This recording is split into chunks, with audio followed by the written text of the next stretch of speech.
Thank you for joining me. So, guess what today is?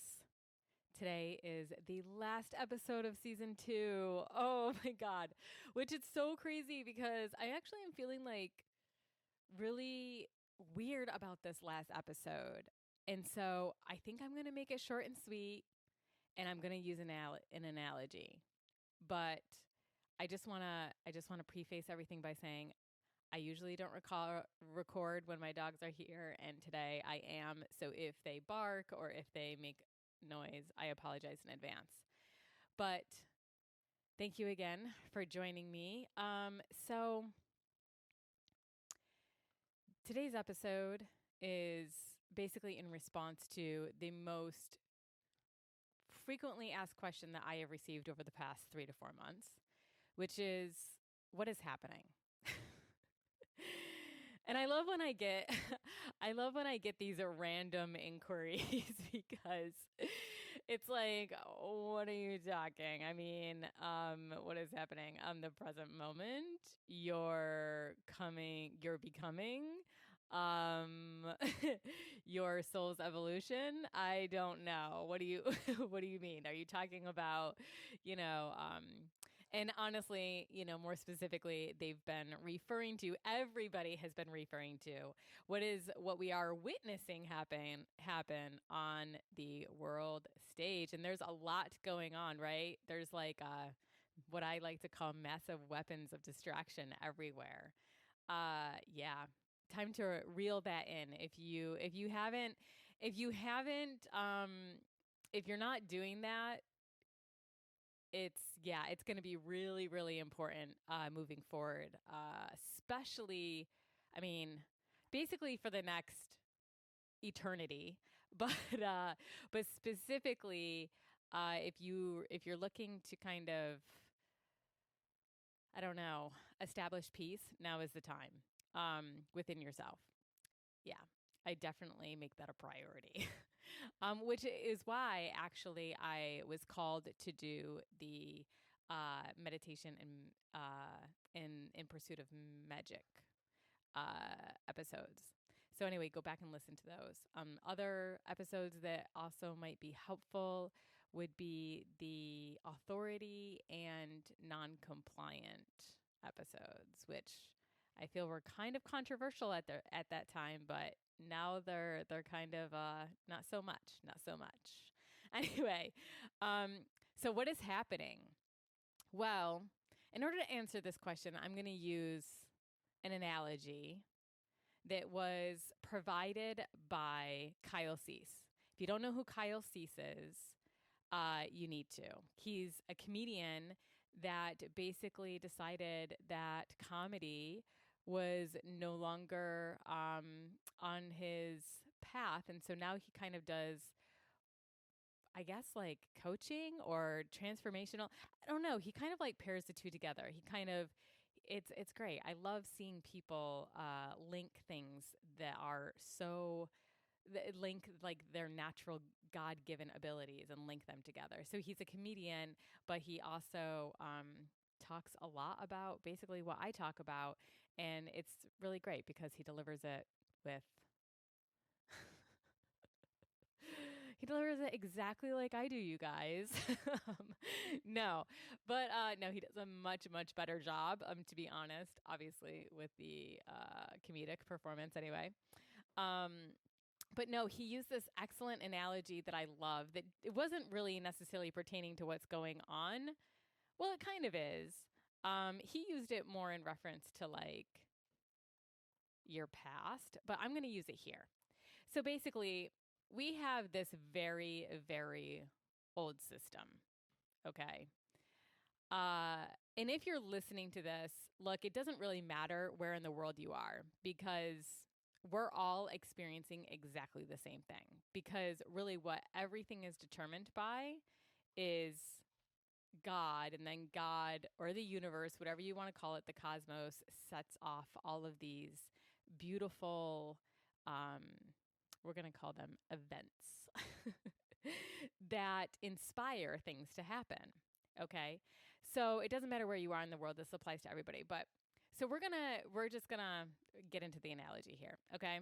So there's this really, really old system that we have all built our lives around, and we're gonna call this system the rope, okay?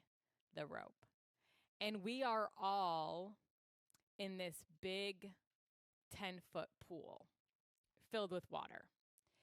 And the rope is tied to the bottom of the pool, okay? And it goes all the way to the top. So it's a 10-foot long rope and a 10-foot deep pool, okay? And we're all in this pool. And we're all holding on to the rope at the top, okay? Or if you want to picture, if it's easier for you to imagine, because there's so many people on this planet, imagine like literally a swimming pool the size of the entire globe, and there is a rope tied to the earth. Oh, I like this analogy better, actually. And so, but the ocean is only 10 foot deep, and we're all, at this point, the ocean's only 10 foot deep, and we're all holding on to our own individual rope, but this rope is bred or woven from the same system, okay? And it's an old system, a system that doesn't serve us. So yeah. The water or the ocean, however, is starting to increase. Okay? So the water is rising. I know, you guys, climate change. But no. Let's go back. The water is rising. And what's happening is individually, all over the world, for the past 30, I would say, to 50 years, some of us have started to let go of the rope because we've realized if we hold on to the rope, we're going to die. And we at first think, oh my God, if we let go of the rope, like we might die anyway. But we realize that if we just let go of the rope as the water is rising, that we just float and that we're free. We have true sovereignty. We have authority over everything, our belief systems, the way we decide to manage our health, our education, everything. Okay, we're conscious of our trauma. We focus on our healing. We do all of these things. Okay. Some of us let go of the rope even maybe longer than 50 years ago. Okay. But we're all letting go of the rope at different moments in time. And some of us occasionally even freak out floating a little bit and try to swim down back to the rope to grab onto the rope. The rope being, again, this system that has been in place for a very, very long time that no longer serves our consciousness. Okay? So what's happening, unfortunately, though, is a lot of people are suffering because they're not wanting to let go of their individual 10-foot rope. They're not wanting to let go of it.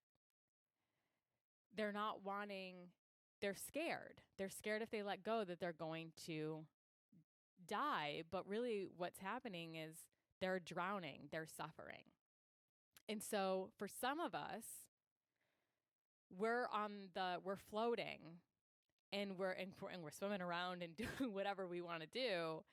And we're seeing people drowning. And so what a lot of us are wanting to do right now is to sacrifice ourselves to save them.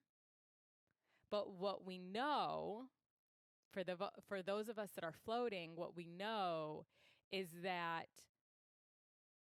they have their own path, they have their own destiny, and that they have to learn to let go of the rope, because if they don't, then it's like if they don't learn that, then they're dying they're dead anyway. I know that like that sounds harsh, but it's that their consciousness isn't there. They don't have that level of awareness yet.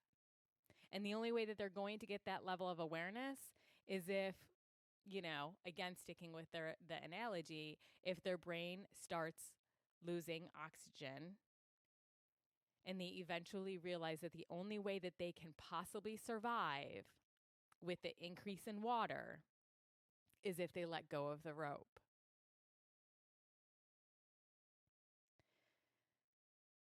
So what is happening, what you are witnessing around the world, is you're seeing the water rise. And some of us, a lot of us, are starting to realize that the rope that has been essentially the rope has been so deeply ingrained in our being that we do not realize that it has cut us off from our sovereignty. It has cut us off from our true freedom. And it is our increase in our awareness and our consciousness that has made us realize this. And the reason for the increase in awareness and the increase in consciousness has to do with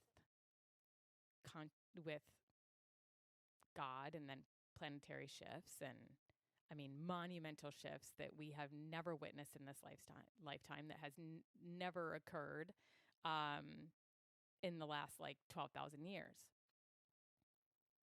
So this is what you're seeing happening. So that's why it seems like that we're reaching a boiling point. Now, all of us have different boiling points. So obviously, some of us have let go. Some of us have let go and are occasionally still trying to swim down, catch the rope occasionally, maybe debate a little bit. Or some of us are still trying to swim down and save others. Or some of us are still holding on to the rope. And I know there's varying degrees, and it's sad. It can be sad to watch. It can be sad to stand by. It can also feel extremely overwhelming and like you have no control over anything. And that is because, one, it is sad. From a human perspective, it is sad. From a spiritual perspective, however, it is necessary. Because any of us who are on this path of aligning our life to spirit, to allowing to understand that we are a co-creator, to taking responsibility for our life in fullness, any of us who are on that path, we know that something brought us here. Something big and usually terrible brought us here. We all had to experience our own levels of suffering in order to get here. Sure, some of us suffered more than others. Some of us suffered less. But that's because we all have our own paths, our own challenges, our own hand that we've been dealt, and we sign up for that. I believe that our souls sign up for what we are to endure in this lifetime. What we know will prompt us to evolve, will prompt us to remember who we are. And so some of us had to experience abuse and extreme trauma. Some of us had to experience homelessness. Some of us had to experience extreme poverty. Some of us had to experience addiction. All of these things are just elements that have been put on your path to prompt you to remember who you are. That you are simply here having an experience. That every moment is an experience. And that you co-create that. And at first, you're not remembering, so you don't realize that. But once you do, you do. You understand, oh shit, my perspective is the only one that matters. because I'm creating my experience. My experience is determined by my perspective. And not only your perspective, but where really you are in your heart. Because what you think can also weigh into your perspective. And we all know that we can't think, you can try like hell. Initially, I think everybody did. We're like, oh, positive thinking, positive thinking, positive thinking. Well, now we know, hey, that's old news. That's old news. That doesn't work. You can't trick yourself into thinking that you're abundant. You have to feel abundant. You have to be abundant. So, this is what is happening. And honestly, it's always happening. It's always been happening. It's always been happening. We are always evolving. We are always here witnessing evolution. The only difference is we are stepping into a time in which none of us have ever experienced before. And so with it comes a lot of out with the old, in with the new type energy. A lot of it comes with newness, collectiveness. It's not just new and innovative. It's through us. It's by the people. It's not in favor of a select few. One of these shifts, and I'll just comment it on right now so that you can confirm this. One of these shifts is that Saturn has gone from being in Capricorn to Aquarius. Many of you know this. And so when that shift has occurred, what happens, Capricornian energy is very much about systems, right? And so what has happened is that shift, you can see certain individuals, certain, certain systems, certain organizations, they're understanding that they're losing their grip. They understand that they're losing control.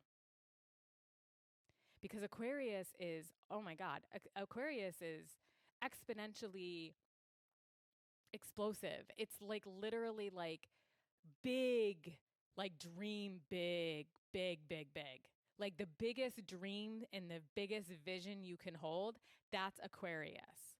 Aquarius is innovative. It's life-changing. It's oh my God, it's so much quicker than Capricorn. It's super momentum. It's like momentum, like quick energy, fast energy. Things change very, very quickly. It's no nonsense. It's more focused on society and a collective energy, a collaborative energy, a for the people energy. Where if you look at Capricornian energy, it's very much focused on the select few, the ones that work, like the hustle culture. That's why I kind of have been warning everybody, be careful with getting really, really good about hustling, because we're moving into a place where that is no longer going to be the case. It's going to be extremely harder for you to function that way in this energy. So yeah, we're shifting out. The other thing that is really becoming maybe more noticeable to some is that time is what is time? It's so funny, right? Because with the onset of what happened in 2020, everybody joked around how like they never knew what day of the week it was because, some people were out of work and, quote, I even joked 2020 was the year that didn't exist. Well, there's a reason for that. It's again because we were shifting out of Capricornian energy, which is grandfather time. Very time focused. But that is not the case now. We know that time is not linear anyway, but now you're actually going to experience what time actually is. which is all present now. That's it. So, yes, this is what I believe is happening. And I do want to say that, you know, I've I think all of us, though, if we all step out, if we all step away from what we're detecting, what we're seeing with our limited sight, right? With our limited five senses. If you really step out of that, if you close your eyes, if you stop uh, feeding yourself information from the external, and you really look at the big picture, you can see that over the past 50 years, people have totally changed. They you guys, we're doing things. I mean, you can see it. So many people are doing what they love and they're being supported. They're being financially supported. That is not Capricornian. That is the shift from Capricornian to Aquarius. It's also the shift of Uranus going into Taurus. But these are all things that are kind of playing out right now. And so I think really what is going to be helpful moving forward is just like I said earlier, cultivating a level of internal peace. Not even a level. Like if you can really just cultivate peace within yourself. The reason why I say that is because if your external reality is a reflection of your internal being, if it's a reflection of your beingness, then nothing that plays out over the next 4 to 7 years is going to really throw you off kilter. It is going to be easier for you to integrate into this new energy that we're living in. It's been so interesting to me because I didn't know. I mean, I knew in terms of astrologically when this was going to hit, but not really. Not really, because I don't really look too much. I'm not like, I know about astrology, but I'm not like an astrologer. I don't sit there and like look at the future and see what's going to unfold and all that stuff. But it's interesting because there are literally there's literal albums that I have listened to that talks about all this stuff. And it's so crazy because I thought that it was just the breakdown of the system, but I had no idea when last year happened that this is now. That event that happened last year is the start of it. That is the impetus of change. That was the catalyst. And yeah, I mean, there's been like several things throughout the years. If you go back, I'm sure that you can seek them out. But it's just been really fascinating to kind of see everything play out. So yeah, if you can learn to cultivate that peace within you, if you can remove yourself from any media that isn't serving you, if you can really anchor down, if you can simplify, it'll increase your resiliency. It'll stabilize you so that, if something is going on in the external that you are feeling like that you're bristling with. Also understanding that nothing is required of you except for you to show up for yourself. I haven't really talked about this, but I need to, because this whole idea of if we give ourselves time, attention, and love, that is selfish.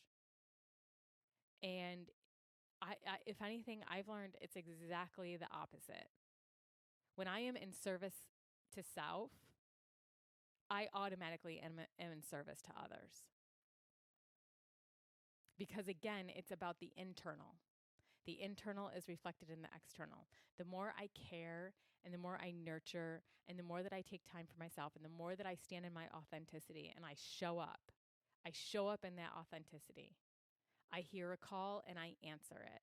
The more that I do that, the more I am able to be of true embodied service to others. Embodied service to others is basically just standing as a pillar. It's literally you being of service by being an example. Because we all need to kind of stop projecting and just really focus on what we're doing. What are you doing? Stop focusing on what other people are doing. What are you doing? What other people are doing is a distraction from what the potential of what you could be doing. That's why to some degree, like, I'm not a big fan of social media because we get absorbed in what other people are doing, that then it takes away from what we're doing. And let me tell you, like in the past 5 years, my life has drastically changed. I went from living a very conventional life to a very unconventional life that honestly, I don't even think certain members of my family understand.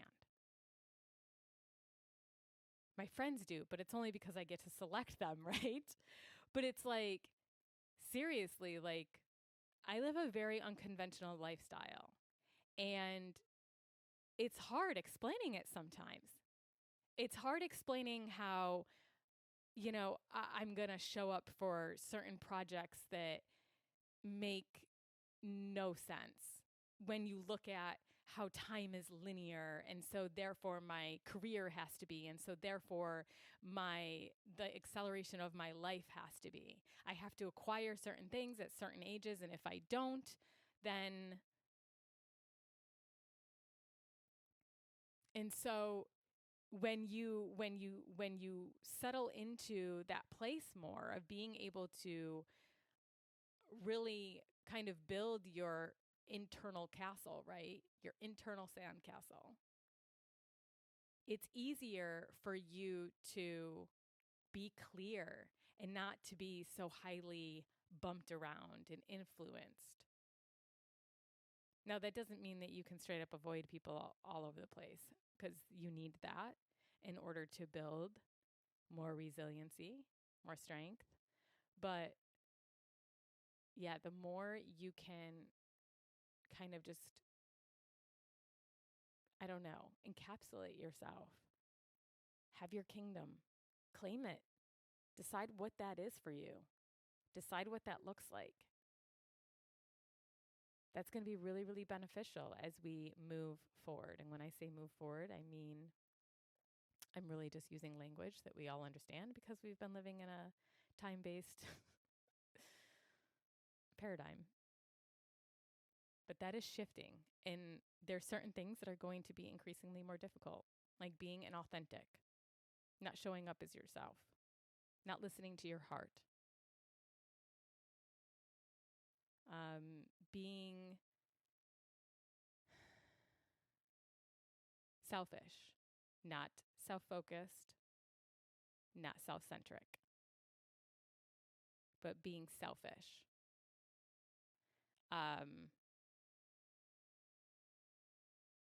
Yeah, it's more about big picture vision rather than small details. And innovation, it's going to be I'm super, super excited for so many people that I just know are natural innovators, and they are just such creative people. And we're literally moving into a time where that is going to be of value. And so if you are one of those people, if you have felt, man, like I just am not living during the right time of my life, I can't just seem to catch my stride. Let me tell you, I honestly feel like one of those people.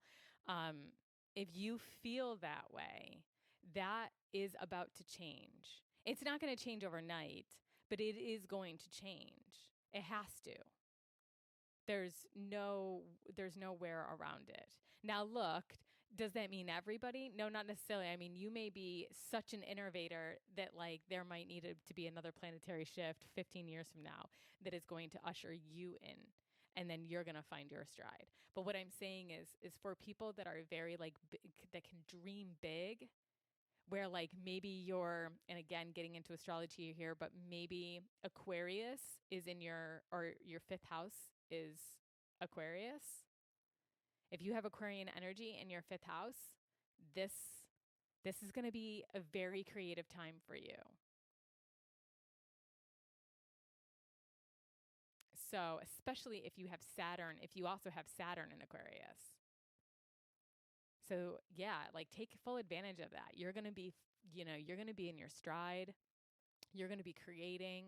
You're going to feel like, it's like you're just going to feel like somebody just opened the door and a big big breath of fresh air just came right in, and you're just going to be like, holy shit, I'm home. So yeah, I don't know, like I'm just super excited about all this. But anyway, going back to what is happening, this is what I believe is all that is happening. And it's really interesting because, like I said, I didn't know this a year ago. I didn't know that like that was the impetus. I knew that Saturn was shifting from Capricorn to Aquarius, but I didn't know when. I didn't know when it was going to fully make the transfer, because I know that often when planets shift into a new sign that they retrograde. And so I didn't know like the timing of any of that. But I have felt called to do this episode because I feel like just so many people are texting me and messaging me and just saying, like, I'm so mad because of this that's happening in the world right now. And it's so unfair and I'm not feeling heard. And it's, yeah, yeah.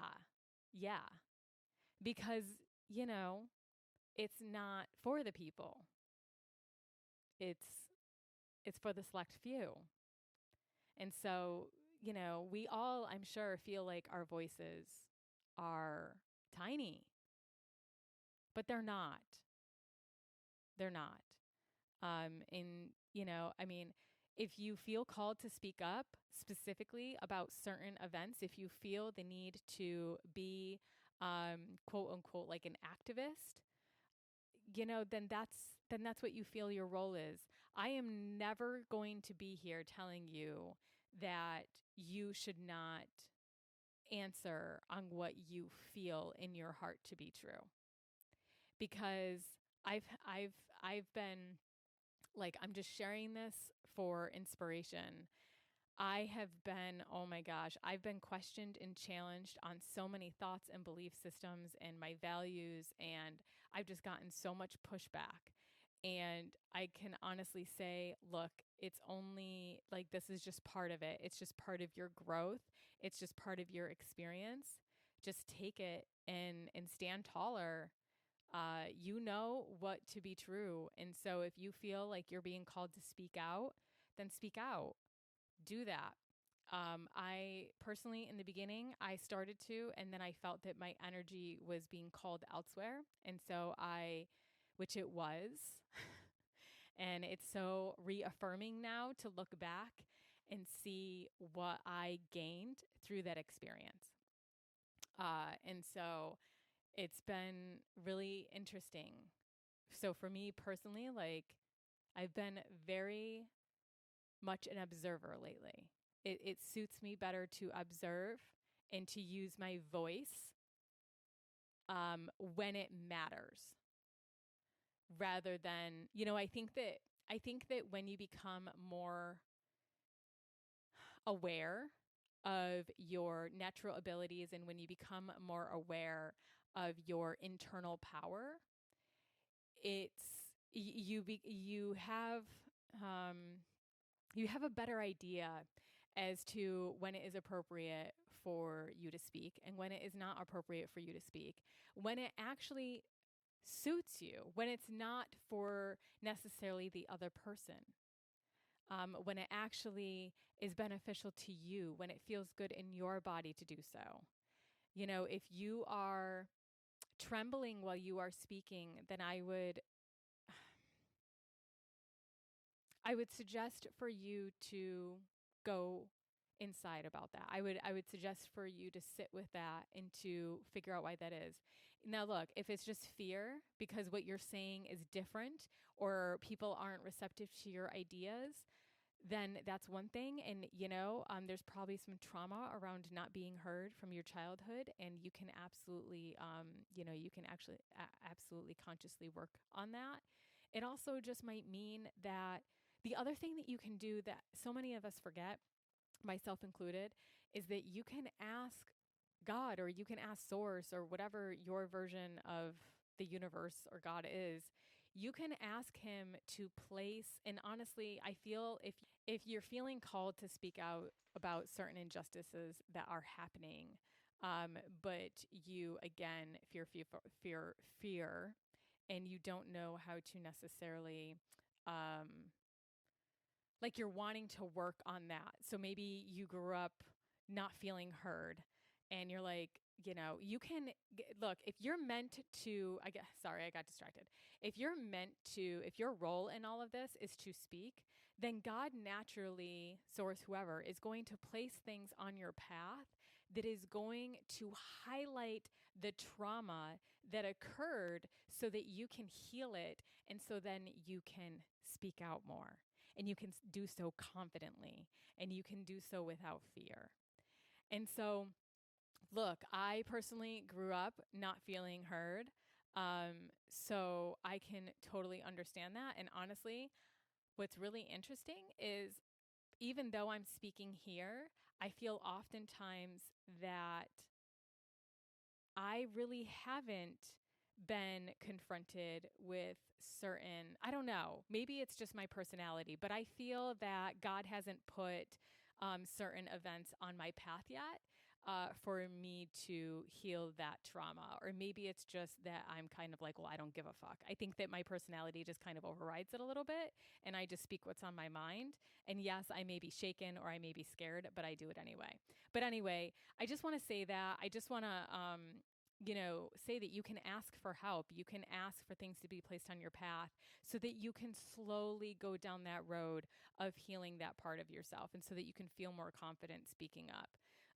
However, only do so again if it feels right for you, if it feels like you can do so in a safe and protected where in a space or in a place where you feel protected and where you feel safe.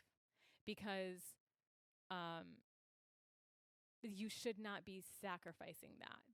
There should be nothing about what is like, I feel like I can say this without there being any opposing, like, I'm trying to really make sure that there's not an opposing side to this, but you can you should, or no, I don't want to say you should. You can fully only act on things that feel good within your body. There's this idea, there's this sentiment in life that you have to get better at doing things that you're not naturally good at. I don't really believe that. I believe that we all have natural God-given abilities, and it is up to us to capitalize on those. It is for us to see those and to value those and to value them so much that we then place them on a higher regard and we protect those. And so what I'm saying is you have every right to feel good in whatever your role is. Don't let somebody else come along and tell you that, oh, that's not your role or this is your role if it doesn't feel good to you or if it feels bad. You don't have to speak up. I don't agree with this whole idea that like, well, if you don't speak up, you're part of the problem. No, that is not true.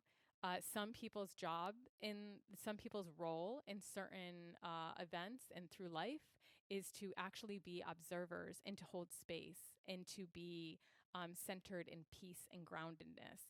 And you cannot argue that with me because if you look at several amazing humanitarians throughout history, they have been peaceful. So this whole idea of, well, if you don't speak up, you're part of the problem is no, no, no, no, no, no. No, the logic around that is faulty. So anyway, I know that I just kind of went off on some tangents. I apologize, but I always just trust that whatever comes through is what I meant to say for whoever needs to hear. But anyway, I hope that this episode served you. It was kind of one that I went back and forth for some while, deciding if I wanted to cover it. But yeah, I feel good about it. I feel good about it. So I hope it served you. Again, this is the last episode of season 2. I'm very much looking forward to season 3, although it's kind of been freaking me out because I feel that my higher self or God or whatever you want to refer to whatever, knows differently. Because there have been a couple of episodes that I have recorded intending to air saying that this was the last season. So anyway, if it is the last season, au revoir. If it's not, then I will be diving into relationships next season. That's what I'm planning on covering. Obviously, I go with the flow and I will be discussing whatever topics are placed on my heart at that time, but that is my intention, is to discuss relationships, which is going to be amazing because I love talking about relationships. Honestly, I think it's because like one of my well, actually, I don't, you guys, this is like so weird. So I chose, I'm just inviting you into another story. I chose the name for this podcast literally, like it was so funny. I had so many names for this podcast, and then I was just like in the woods one day and Connected came to me. But what was really funny is about a year later, my friend sent me the Tony Robbins like motivator. I don't know if you guys have ever heard of this. I guess it's like Tony Robbins's motivator quiz, or like what motivates you. And what's hilarious is mine is connection. So anyway, that's why I like talking about relationships, is because I just love talking about connection. Because I just find it fascinating from a psychological mental space to the heart space as well. So I'm really excited to dive into that. But again, thank you for joining me on this journey as always. Thank you for joining me through this season. And if you're joining me for the first time, well, then maybe dive back in. You'll have some time. I'm looking at taking some time off in between, not sure how much, but I'll be back, or at least I think I will. But thanks again, guys. And in the meantime, stay well and stay connected.